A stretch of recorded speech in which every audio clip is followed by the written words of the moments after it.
Hello friends, సరదాగా అట్లాంటాలో సబర్బ్స్లో ఒక 10 mile walk వెళ్ళి ట్రైల్స్ని, ఈ నైబర్హుడ్లో ఇల్లుని చూద్దాం. ఓకే,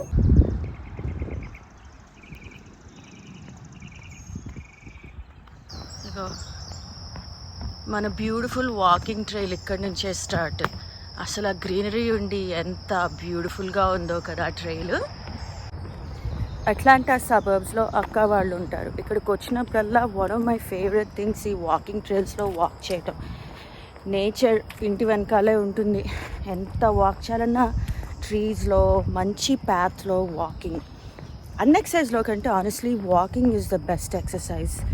ఏమీ చేసినా చేయకపోయినా రోజుకి ఒక 2 గంటలు నడిస్తే అది మైండ్కి మంచిది, ఒంటికి చాలా మంచిది. క్యాలరీస్ కూడా బాగా బర్న్ అవుతాయి. జస్ట్ ఒక 1 మైల్ వస్తే ఇటు వెళ్తే ఒక పార్క్, రన్నింగ్ ట్రాక్ ఇవన్నీ వస్తాయి. పార్క్ మంచి బాగుంటుందన్నమాట. ఇంకొకసారి వెళ్దాం మనం వచ్చేప్పుడు. మేబీ ఎంత దూరం వెళ్ళినా ఎట్లా వెళ్తూనే ఉంటుంది ట్రైల్, గ్రీన్ ట్రైల్ ప్యాత్లో. రోజుకి అట్లీస్ట్ ఒక 5 మైల్స్ వాక్ చేస్తాను. ఇవాళ కోర్స్ ఒక 10 మైల్స్ వాక్ చేద్దాం అనుకుంటున్నాను. 2.5 hours అట్లా పడుతుంది. ఎక్సర్సైజ్ కంటే కూడా వాకింగ్ అనేది హ్యాపీనెస్కి బాగా కంట్రిబ్యూట్ చేస్తుంది. మరి హ్యాపీనెస్ అంటే స్టేట్ ఆఫ్ మైండ్ కదా. మనం ఏ స్టేట్ ఆఫ్ మైండ్లో ఉన్నా ఈవెన్ ఒక అరగంట వాక్ చేసుకొచ్చినా సరే మన స్టేట్ ఆఫ్ మైండ్ మారుతుంది. అంటే ఇంకా హ్యాపీనెస్ అంటే మైండ్ఫుల్నెస్. ఆ స్టేట్ ఆఫ్ మైండ్, మనం ఏ స్టేట్ ఆఫ్ మైండ్లో ఉన్నాము, మనకి ఏ స్టేట్ ఆఫ్ మైండ్ కావాలి, ఓకే దానికోసం ఏం చేయాలి. ఏం చేయకుండా మనం చేసేది ఆపి వేరే కొత్తగా అన్నా చేసినా మనకి ఆ స్టేట్ ఆఫ్ మైండ్ అనేది మారుతుంది. సో ఎనీవే, వాకింగ్ అనేది ఎక్సర్సైజ్ కాదు, ఇట్స్ అన్ ఎసెన్షియల్.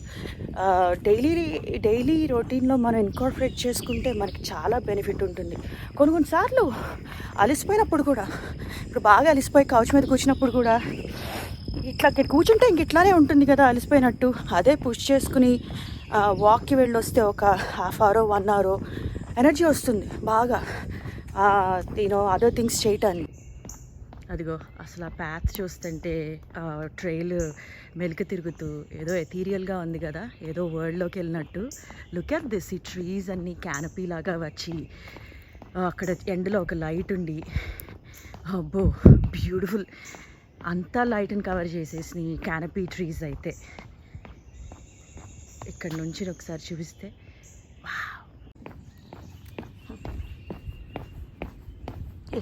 ఇట్లా బోర్డు ఉండి వాక్వే ఉంటేనేమో బోర్డ్ వాక్ అంటారనమాట. ఇంకిక్కడింతే ఇట్లాగా బర్డ్స్ వినపడుతూ ఉంటాయి. అక్కడ చూసినా గ్రీనరీ ఉంటుంది. బ్లిస్ఫుల్ వాక్ ఇది. 2.5 miles అయింది. 40 minutes అంటే 15-ish minutes a mile. అసలు 2 days కంటే ఎట్లా నడుస్తారు ఒక్కళ్ళే? అందులోనూ కొన్నిసార్లు మార్నింగ్స్ నడిచేప్పుడు ఎయిర్పాడ్స్ అసలు పెట్టుకోను. ఏంటంటే నడిచేప్పుడు మన ఆలోచనలు అసలు ఎప్పుడన్నా సరే ఇదో పెద్ద వాకింగ్ మెడిటేషన్ టైప్లో. మన పాస్ట్లో ఏం వర్క్ కాలేదు, మన లైఫ్లో ఏం బాగాలేదు, లేకపోతే వేరే వాళ్ళ లైఫ్ని ఎట్లా బతుకుతున్నారు అని అట్లా వెళ్ళిపోతుంటాయి. అలా కాకుండా మన థాట్స్ని మనం ఫోకస్ చేసుకుని, వాకింగ్లు రన్నింగ్లు ఫుల్ స్వింగ్లో జరుగుతున్నాయి. సండే మార్నింగ్ ఇవాళ మన థాట్స్ని మనం ఫోకస్ చేసుకుని ఫ్యూచర్లో మనం ఎట్లా ఉండాలనుకుంటున్నాము అనే వాటి మీద ఫోకస్ పెట్టుకుంటే మన ఆటోమేటిక్గా మన సబ్కాన్షియస్ మైండ్ అటు వెళ్తూ ఉంటుందన్నమాట. సో ఇలాంటి వాకింగ్ మెడిటేషన్లా యూజ్ చేసుకోవచ్చు. ఇంకొకటి ఏంటంటే, మన పట్ల మనమే చాలా క్రిటికల్గా ఆలోచించుకుంటాం. ఇట్లా ఉన్నామేంటి, అట్లా ఉన్నామేంటి అని. ఆ సెల్ఫ్ డైలాగ్ని కొంచెం మార్చుకుని ఫ్రెండ్లీగా మనం ఆలోచించుకుంటే మన గురించి మనమే, మనకి రిలేషన్షిప్స్ కూడా బాగా పెరుగుతాయి. ఎందుకంటే మన గురించి మనం ఎట్లా ఆలోచించుకుంటాం, వరల్డ్ గురించి కొంచెం అట్లానే ఆలోచిస్తాం. రిఫ్లెక్షన్ అట్లా ఉంటుందన్నమాట. సో ఎప్పుడైతే మన థాట్స్ మన గురించి బాగున్నాయో, ఎదుటి వాళ్ళు కూడా నెగిటివ్స్ చూడకుండా ఉంటాము. పాజిటివ్ కమ్యూనికేషన్ పెరుగుతుంది. అప్పుడు ఆటోమేటిక్గా మన కమ్యూనికేషన్ స్కిల్స్ పెరుగుతాయి. ఇంకా ఇదిగో అప్పుడప్పుడు షర్ట్లు ఇప్పుకొని పరిగెడతారనమాట. ఎనీవే, కమ్యూనికేషన్ స్కిల్స్ పెరుగుతాయి, రిలేషన్షిప్ ఎబిలిటీ పెరుగుతుంది, లైఫ్ ఓవరాల్ ఎన్హాన్స్ అవుతుంది. సో అట్లా ఈ వాకింగ్స్ కూడా ఎప్పుడు, ఎస్పెషలీ మార్నింగ్ వాక్స్ని చెవుల్లో పాడ్కాస్ట్లు మ్యూజిక్ ఏం లేకుండా నేచర్ వింటూ మన ఇంటర్నల్ డైలాగ్ మనం వింటూ ఉంటే ఎంతో బాగుంటుంది. ఇంకా ఈ నెవర్ ఎండింగ్ ట్రైల్ ఇట్లా వెళ్తూనే ఉంటుంది. ఎప్పుడుకో 3 మైళ్ళు అయి ఉంటాయి. ఇంక మనం వెళ్తూనే ఉంటే ఎప్పుడో ఒకప్పుడు వెనక్కి తిరుగుతాం. కానీ ఇట్లాంటిది షికాగోలో దొరకదు నాకు ఎందుకనో, సిటీలో ఎస్పెషలీ. 4 మైల్స్ అయినాయి, 61 minutes. ఇంక కొంచెం వెనక్కి తిరగచ్చు మనం. తిరిగేస్తాం. యూజువల్గా 10 miles నడుస్తుంటే 5 miles అయిన తర్వాత తిరుగుతాను. కానీ మనం ఒక పార్క్ ఏరియా అని చెప్పాను కదా, అది కూడా చూపిస్తాను. మరి ఇట్లాగా సంతోషం అనుకుంటే వాక్ చేస్తే ఇప్పుడు దేని మీద ఫోకస్ చేయొచ్చని థాట్స్ని ఫ్యూచర్ మీద ఫోకస్ చేయడం అది మాట్లాడుకున్నాము. తర్వాత ఇంటర్నల్ డైలాగ్ని సాఫ్టెన్ చేయడం గురించి మాట్లాడుకుందాము. Gratitude big thing. గ్రాటిట్యూడ్ని మర్చిపోతూ ఉంటాము, గ్రాంటెడ్గా తీసుకుంటాము. సింపుల్ థింగ్ మనం థ్యాంక్ఫుల్గా ఫీల్ అవ్వాలంటే మనం ఇండియన్స్ అవటంతో మన ఫ్యామిలీ వాల్యూస్ చాలా స్ట్రాంగ్గా ఉంటాయి. అమెరికన్స్కి ఎంత ప్రేమ ఉన్నా సరే బౌండరీస్ కొంచెం ఎక్కువే ఉంటాయి మనకంటే. ఫర్ ఎగ్జాంపుల్, నాకు 2 అక్కలు ఉన్నారు ఇక్కడ. అంటే వాళ్ళ ఫ్యామిలీస్తో ఉంటూ 2 ఇళ్ళు అమెరికాలో నావి అనుకునే 2 ఇళ్ళు నాకు ఉన్నాయి. ఎప్పుడు కావాలంటే అప్పుడు రావటానికి షికాగో నుంచి అడ్డేం చెప్పేది లేదు. అలాగే అమెరికన్స్ అయితే వాళ్ళు స్కెడ్యూల్స్ చూసుకోవాలి, ఉన్నారా లేరా అని చూసుకోవాలి. బౌండరీస్ ఇంకొంచెం ఎక్కువ ఉంటాయి. ఊరికనే వెళ్ళి ఓకే నాకు కొంచెం బెంగగా ఉంది, వెళ్ళి ఒక హౌస్ ఎన్వైరన్మెంట్లో ఉంటాను అనుకుని వెళ్ళిపోవటానికి అట్లా ఉండదు. సో మనకి మెయిన్ ఏ ఉన్నా లేకపోయినా అలా స్ట్రాంగ్ ఫ్యామిలీ వాల్యూస్, బౌండరీస్ అనవసరమైన అనకూడదు. కొన్ని బౌండరీస్ అవసరమయ్యే ఉంటాయి. కానీ వెల్కమింగ్, ఇన్హరెంట్లీ మనకి వెల్కమింగ్ నేచర్ మన కల్చర్లో. ఎవరన్నా గెస్ట్లు వచ్చినా సరే మనం చాలా వెల్కమింగ్గా అట్లా ఉంటాం. ఎవరన్నా అమెరికన్స్ ఇండియా విజిట్ చేసినప్పుడు కూడా అదే మెయిన్ కామెంట్ వేస్తారు, పీపుల్ చాలా వెల్కమింగ్గా ఉంటారు, నువ్వు అసలు వెళ్ళినందుకే హ్యాపీగా ఫీల్ అయి ఉంటారు అని. అది మన కల్చర్లో ఇంబైబ్ అయి ఉంది. అందుకనే మన ఫ్యామిలీస్లో కూడా అట్లాంటి బౌండరీస్ కొంచెం తక్కువ. సో ఆల్ ఇన్ ఆల్ మనం గ్రాటిట్యూడ్ ఫీల్ అవ్వాలంటే ఇలాగో ఎన్నో ఉన్నాయి. మెయిన్ అందరికీ కామన్గా ఉండేది ఇట్లా ఫ్యామిలీ వాల్యూస్. ఇగో అక్కడక్కడ ఈ ట్రీస్ ఏంటి అని ఎక్స్ప్లెనేషన్ ఉంటుంది అలాంగ్ దిస్ వే. ఇదేంటో గ్రీన్ యాష్ ట్రీ అంట.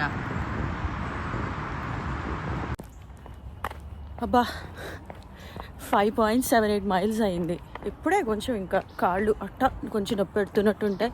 కాకపోతే ఇంత దూరం వచ్చినప్పుడు మనకేమీ ఆప్షన్ లేక వెనక్కి వెళ్ళాలి కదా. సో ఇదేంటంటే చూస్ చేసుకున్న టార్చర్ అనమాట. బాగా దూరం వెళ్ళిపోతే ఇంటికి ఎట్లాగో వెనక్కి వెళ్ళాలి కాబట్టి నడిచి చాలాసిందే. ఎలాగైనా మంచి బ్యూటీ ఇటు వస్తే ఒక పార్క్ ఉంటుందని చెప్పాను కదా, ఇదే పార్క్. Basketball court. ఇక్కడేమో ట్రాక్. నడుచుకున్న వాళ్ళకి నడుచుకున్నంత, పరిగెట్టుకున్న వాళ్ళకి పరిగెట్టుకున్నంత అని ట్రాక్. ఇప్పటికీ మనకి ఒక 7 miles అయింది. 1 hour 51 minutes అయింది. ఇప్పుడే ఇంకా కొంచెం కాళ్ళు నొప్పి పెడుతూ అట్లా లైట్గా ఉంటుంది అనమాట. 7 miles అంతే ఉంది. ఇంకొక 3 miles అంటే 30-40 minutes. ఇక్కడి నుంచి ఒక రౌండ్ వేసుకుని ట్రాక్లో ఇంటికి వెళ్ళేపాటికి, ఇంటికి వెళ్ళే దారిలో మంచి ఇళ్ళు ఉన్నాయి, అవి కూడా చూపించి ఇంటికి వెళ్ళేపాటికి 10 అయిపోతుంది.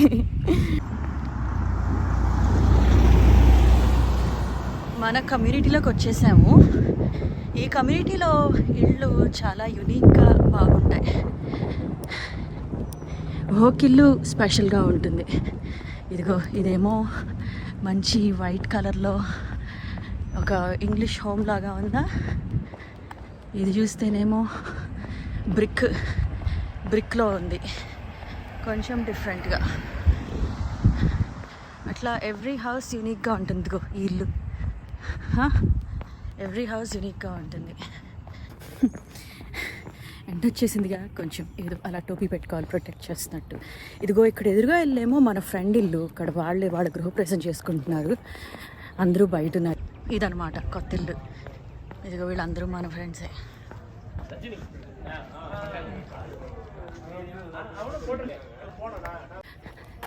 మా అక్క పొద్దున్నే వచ్చారు ఇక్కడికి, నేనేమో అబ్బా పొద్దున్నే రెడీ అవ్వాలి వెళ్తారులే, 10 మైళ్ళు వాక్ చేసుకున్న తర్వాత బిర్యానీ తిందామని చెప్పేసి నా ప్లాన్ నాది.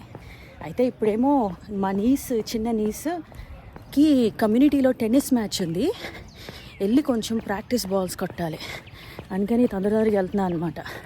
అయిన తర్వాత ఇంకొక 2-3 ఇళ్ళు ఉన్నాయి మంచి, నా ఫేవరెట్ ఇల్లు అనమాట, అవి చూపిస్తాను. ఓకే, ఇంకో ఇల్లు భలే ఉంది, grey colour, grey blue something. ఇది కూడా అగ్గిపెట్టిల్లాగా.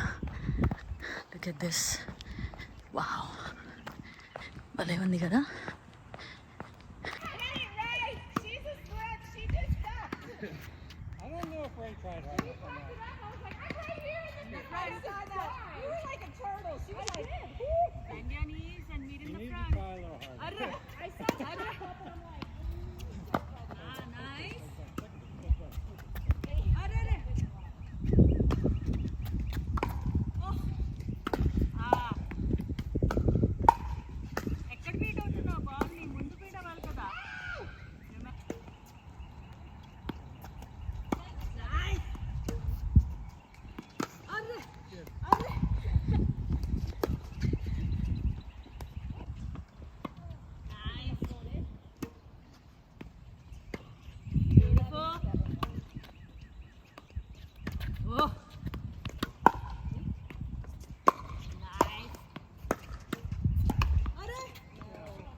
పిల్లలు మ్యాచ్ ఆడుతున్నారు వెనకాల, ఆ వెనకాల పిక్కల్ బాల్ ఆడుతున్నారు.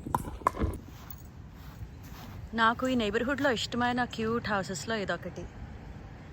ఇదిగో ఇది చిన్న అగ్గిపెట్టిలు లాగా క్యూట్గా బుజ్జిగా ఉంటాయి. మరీ 10 అవ్వలేదు కానీ 9.5 అయింది. వెళ్ళి కొంచెం టెన్నిస్ ఆడాను కదా, అది సంగతి. వర్కౌట్ అయిన తర్వాత కానీ ఏమన్నా కొంచెం బాగా స్వెట్ అయినా, ఫ్లై చేసిన హైడ్రేషన్ ప్యాక్స్ చాలా డిఫరెన్స్ చేస్తాయి. వెంటనే ఎనర్జీ లెవెల్స్లో డిఫరెన్స్ తెలుస్తుంది. సాల్ట్స్ కదా, ఇది నేను కాస్కోలో కొనుక్కుంటాను, చాలా ఎక్కువ వాడుతున్నా. యాక్చువల్లీ మనం సరిగ్గా పడుకోకపోయినా డిహైడ్రేట్ అవుతాం, అప్పుడు బాగా పనిచేస్తాయి. కొంచెం బాగా వర్కౌట్ చేసేప్పుడు తాగుతున్నప్పుడే ఎనర్జీ కొంచెం తెలిసిపోతుంది మనకి. అట్లాంటా నుంచి ఇవాళ షికాగోకి వెళ్ళిపోతున్నాను నైట్.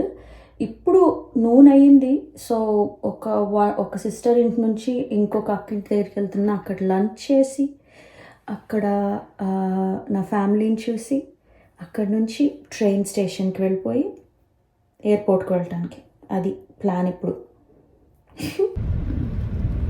అది one house to another house. Okay,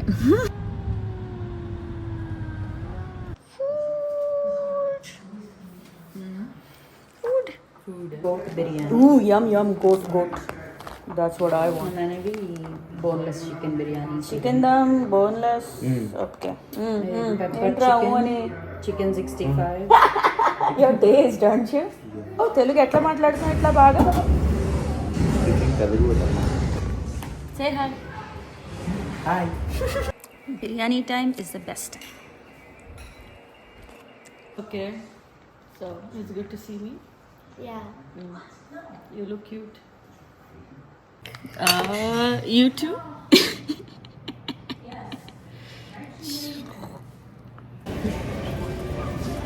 ఎయిర్పోర్ట్కి వచ్చేసాను, ఫ్లైట్ డిలే అయింది. బిర్యానీ తిని బ్రెయిన్ అంతా ఫాగీగా ఉంది. ఇంటికి వెళ్ళేపాటికి 10 అవుతుంది. బట్ ఎనీవే, హోప్ఫుల్లీ ఇంకెక్కువ డిలే అవ్వకుంటే బాగుంటుంది. 1.5 1.5 hours డిలే. ఫ్లైట్ మొత్తానికి వచ్చింది. ఇప్పుడు బోర్డ్ అయ్యి 10:30 11 అవుతుంది ఇంటికి వెళ్ళేవాడు. ఫ్లైట్ డిలే అయ్యి ఇంటికి వచ్చేపాటికి 11 PM అయిపోయింది. ఇప్పుడు ఇంకా నాకు వీడియోని లైక్ చేయండి, ఛానల్ సబ్స్క్రైబ్ చేయండి అని ఓపిక కూడా లేదు. Okay, good night.